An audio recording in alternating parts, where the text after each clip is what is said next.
Bollywood actress Richa Chadha पर बरस रहा है पूरा देश।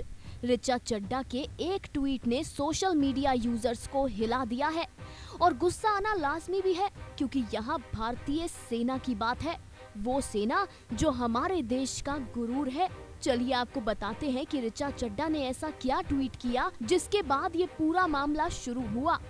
असल में लेफ्टिनेंट जनरल उपेंद्र द्विवेदी ने एक बयान जारी किया, जहां उन्होंने कहा कि सरकार आदेश दे तो हम पाकिस्तान के कब्जे वाले कश्मीर को वापस लेने के लिए तैयार हैं, और अगर इस बीच पाकिस्तान ने सीज फायर नियमों का उल्लंघन किया तो जवाब बहुत अलग होगा, ऐसा कि वो सोच तक नहीं पाएंगे। ऑफिसर की इस स्टेटमेंट को एक ट्वीट के जरिए शेयर किया गया था, जिसके बाद एक्ट्रेस ऋचा चड्ढा ने इस ट्वीट को रीशेयर करते हुए लिखा, गलवान सेज हाय। एक्ट्रेस के इस घटिया और शर्मनाक ट्वीट पर लोगों ने उन्हें जबरदस्त लताड़ लगाई। एक यूजर ने लिखा, mocking the sacrifice of our soldier at Galwan valley is shameful and disrespectful. तो खुद एक्टर अक्षय कुमार ने लिखा कि ये देखकर काफी दुख हुआ। हमें कभी भी अपने देश की सेना के प्रति एहसान फरामोश नहीं होना चाहिए। वो हैं तो हम हैं। लोगों के इस गुस्से और लताड़ के बाद एक्ट्रेस को सबक मिला और एक्ट्रेस ने अपना ट्वीट डिलीट करते हुए माफी मांगी।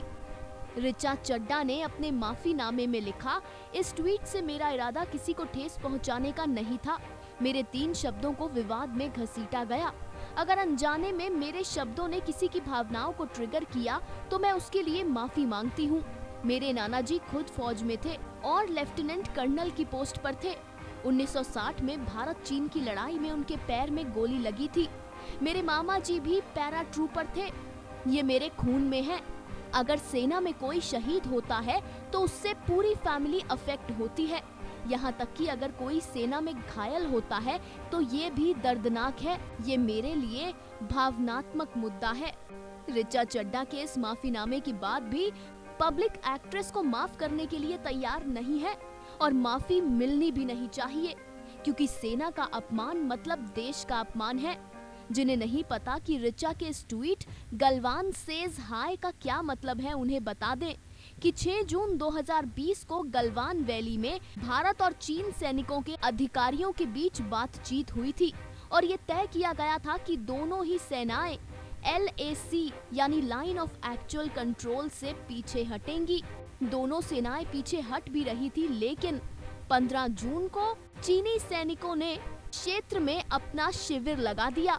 जब भारतीय सेना वहां बातचीत के लिए पहुंची तो चीनी सेना के एक अधिकारी ने कर्नल संतोष बाबू को धक्का दिया और गंदी गंदी गालियां देने लगे, जिसके बाद भारत और चीन के सैनिकों में 3 बार झड़प हुई, जिसमें चीन ने पत्थरों और कील लगे रॉड का इस्तेमाल किया।